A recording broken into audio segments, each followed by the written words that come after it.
মজার মজার পিঠা খেতে আমাদের সবারই কিন্তু ভালো লাগে। তেমনই একটি পিঠা আজকে নারকেল পুলি নিয়ে এসেছি আপনাদের মাঝে। আসসালামু আলাইকুম everyone, welcome back to my channel. সকলকে আমার ছোট্ট পেজটি ঘুরে আসার আমন্ত্রণ জানাচ্ছি। শুরুতেই আমি 1.5 বাটি পরিমাণ ময়দা নিয়ে নিলাম, পরিমাণ মতো লবণ দিয়ে দিলাম, 2 টেবিল চামচ পরিমাণ চিনি দিয়ে দিচ্ছি, 3 থেকে 4 টেবিল চামচ পরিমাণ সয়াবিন তেল দিয়ে দিলাম। আপনারা চাইলে এখানে ঘিও ব্যবহার করতে পারেন। তো আমি এখন সব কিছু মেখে ঠিক এরকম একটা অবস্থায় আসার পরে একটি ডিম দিয়ে দিলাম। একটু মেখে নেওয়ার পরে মনে হচ্ছে আরেকটি দেওয়া দরকার, তাই আরেকটি দিয়ে দিচ্ছি। সেটিও ভালো করে মেখে পরিমাণ মতো পানি ব্যবহার করব।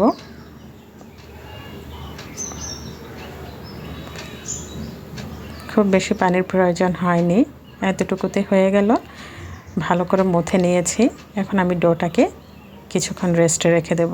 এর ফাঁকে আমি ভিতরের পুরটা রেডি করতে চলে আসলাম। শুরুতেই আমি ফ্রাই প্যানে নারকেলগুলো দিয়ে সেখানে 1 কাপ পরিমাণ চিনি দিয়ে দিয়েছি। এখন এটাকে খুব সময় নিয়ে লো হিটে একদম ঝরঝরে করে ফ্রাই করতে হবে। দেখতেই পাচ্ছেন কীরকম হবে। তো এখন এগুলোকে আমি একটা বক্সে নিয়ে নিচ্ছি। এগুলোর মধ্যে কিন্তু ভেজা ভাবটা থাকতে পারবে না, একদম ঝরঝরে হতে হবে। তো এখন আমি ডোটা আবার একটু মথে নিচ্ছি। একটু মথে নিয়ে আমি এখান থেকে একটা লেচি কেটে নিলাম, রুটি করে নিব।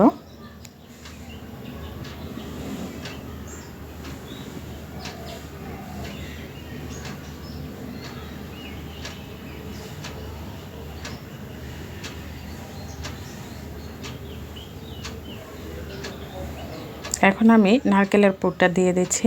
দেখতে পাচ্ছেন কিভাবে পিঠাটা রেডি করতে হবে। আসলে আমরা কম বেশি সবাই জানি, তাও আপনাদের মাঝে রেসিপিটা শেয়ার করলাম যদি কারো উপকারে আসে আর কি। তো পরবর্তীতে আমি আরও 2টো বানিয়ে দেখাচ্ছি ঠিক কীভাবে হবে।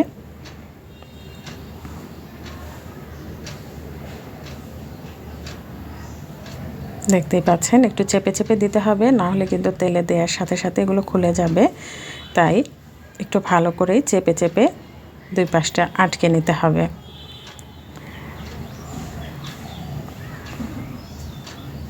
এরকম করে আমি বেশ কয়েকটা বানিয়ে নিয়েছি।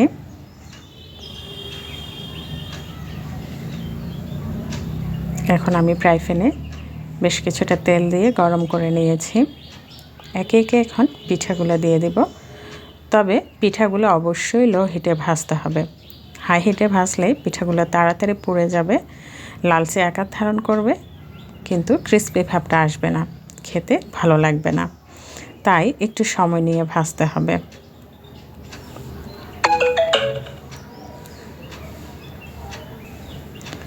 তো আমি সবগুলো কিছু পিঠা দিয়ে এখন একটু একটু উল্টে দিচ্ছি পিঠাগুলোকে।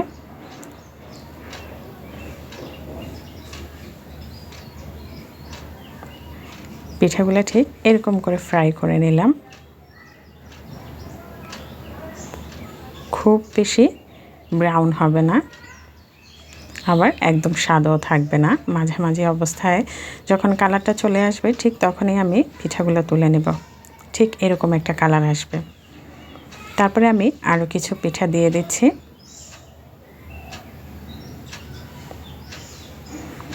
বন্ধুরা, আপনাদের কার কীরকমভাবে পিঠাটা বানানোর অভিজ্ঞতা আছে অবশ্যই কমেন্টস করে জানাবেন। আর যদি এই রেসিপিটা ফলো করে পিঠা বানিয়ে থাকেন তাও সেটাও কমেন্টস করে জানাবেন।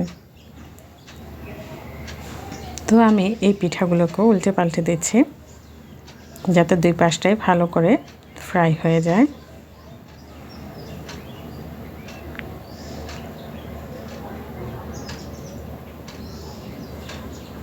দেখতেই পাচ্ছেন পিঠাগুলা কতটা ক্রিস্পি লাগতেছে এবং খেতেও কিন্তু ভীষণ ইয়ামি হয়েছে।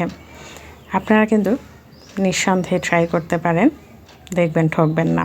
ভালো থাকবেন সবাই। আল্লাহ হাফেজ।